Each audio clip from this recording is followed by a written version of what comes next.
Press the bell icon on YouTube and don't miss another update.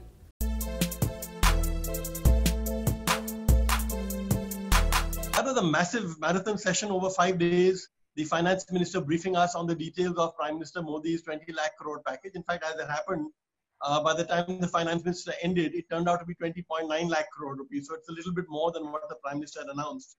I think, industry is, of course, quite disappointed by what they saw, because they were looking at specific relief to sectors like, whether it's aviation or tourism or hospitality. You're going to find a large number of, let's say, restaurants. You can expect 30-40% of restaurants to shut down. I think some airline companies are in deep trouble. So there's a problem there. And so industry was disappointed. They actually expected a lot more money to be given in people's hands. They expected industry to get, bailouts, none of which has happened. I think part of this was perhaps industry was being too optimistic. But let's not forget that at the time that we began, we had a total public sector borrowing, which is state governments, central governments, and PSUs, at about 9% or something like that of GDP. The reduction in the GDP this year, the contraction, is going to contract by about 5% or so. That itself will take, the GDP, the deficit up by about 3 to 4 percentage points of GDP. So that's huge. The central government and state government debt to GDP is 70% right now. That's a trigger for a downgrade. This, the current reduction in growth that we'll see this year can take that to anywhere between 75 to 80%. So we are skating on really thin ice. So in a situation like that, frankly, if you ask me, I think the government has done the best it could. It couldn't have come out with any more direct relief, no matter how much people might want to criticize it, So in any case, and then, we have to keep in mind that when we look at the stimulus, now people calculate that the government, out of the 20 lakh crore, the government has only spent, let's say, 1 lakh crore more. That's the wrong way to look at it. The way to look at it is that if the government had done nothing and the economy had contracted, the government would have to reduce its fiscal expenditure by 5 to 6 lakh crore rupees, and maybe the states by another couple of lakh crore. The fact that the state governments are borrowing more, their limits have been increased by the finance minister. The fact that the central government is going to borrow more, 4 lakh crores, already it's announced 4.2 lakh crores. All of this is a stimulus. So I think the economy has got a stimulus, no matter what people might tell you. I think there are some very big moves. Clearly, in terms of what industry also wanted, clearly the decision to give 3 lakh crores to guarantee 3 lakh crores of loans to the MSME sector is a big positive. But I have to say here that a lot of bankers have said in private that they're not too convinced that this money is going to reach the MSMEs. The reason is very simple. A lot of bankers expect the loans to go bad soon. So under the way the thing is planned, the government is to make good the loans going bad, in which case it wouldn't matter. But typically government recapitalization takes a long time. So I think bankers are a bit nervous about that. So perhaps, if Mr. Modi really wants this 3 lakh crores to go to the MSMEs, he will have to have somebody constantly monitoring the bankers to make sure that this money reaches the MSMEs. I think for industry, the very, very big move is the fact that the IBC, the insolvency code, has been stayed for a year. Earlier it had been done for 6 months, now it's been stayed for a year. So a lot of companies that are in trouble will get some relief in terms the banks will not take them to the insolvency courts.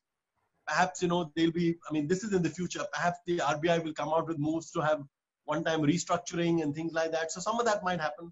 So I think that is, a positive from the point of view of the companies. But what about the reform moves? If you remember, when we've been speaking over the last few days, one of the points that I've been making is that one was the money part. The money part was one, and the other was the serious reforms that the Prime Minister promised. Now, what of the reforms? We saw some which are very clearly spelled out. On agriculture, they've been sweeping reforms. What we talked about, the Essential Commodities Act being defanged, allowing goods to move across state boundaries, to allow contract farming. These are very big moves. For 50, 60 years. These have sort of completely stifled and choked the farming sector. So that chokehold has been removed. So that's a very big positive. On mining, as we discussed yesterday, the moves were not as great as we'd like. Certainly, some moves have been made. There's been a 50,000 crore infrastructure spending plan, which is very, very critical. There's been, people are going to be granted a single license. Earlier, they used to get an exploration license separately, a mining license separately, which caused a lot of confusion and uncertainty in their mind. The big problem as far as mining is concerned with the government, with the finance minister not addressed at all, is the fact that Indian levies are on average about 50% higher than those in countries like, South Africa or Australia for that matter. So, you need to address those concerns. But one very big announcement the finance minister made today. State governments we know are in deep trouble. So she said, okay, I'm going to allow state governments to increase their borrowing limit from 3% of GDP right now to 5%. So that's a big jump here. That will address a large part of the state concern about the lack of money they have. But she's made this conditional. So some part of this increase will take place automatically, but some part will be conditional on the state government actually doing some reforms. So these are reforms in the power sector. These are reforms on what is called ease of doing business. These are reforms on urban local bodies, to give, for example, the panchayats more money, to give the municipalities more money and more power here.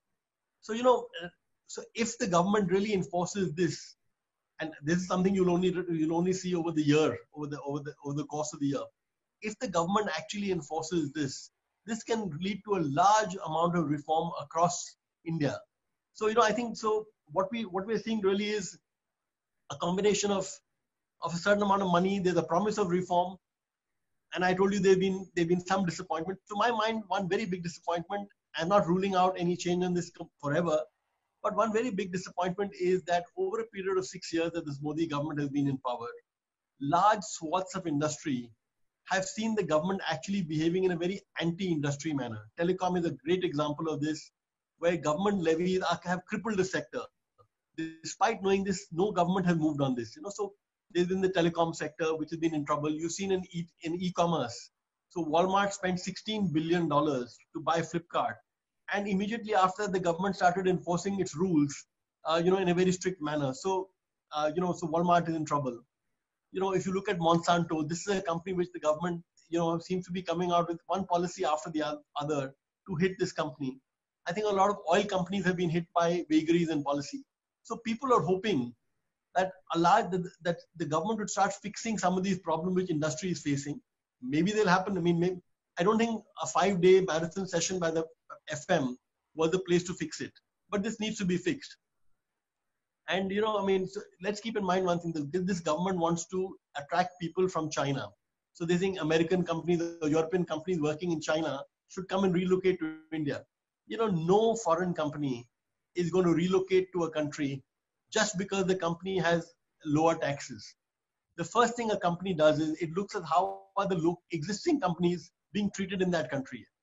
So when those companies who are in China right now look at India and they find that Indian companies and foreign companies in India are having a tough time, they're not going to invest. So over the next few weeks, months, whatever, we need to see Mr. Modi's government making some strong moves to address these problems of various companies. But I think this pandemic has shown that the Prime Minister and his cabinet is really alarmed at the way things are. They think that it's time to move. The fact that they're putting conditionalities on state governments to get them to work in a certain direction again suggests that they're serious. So fingers crossed, let's hope for the best.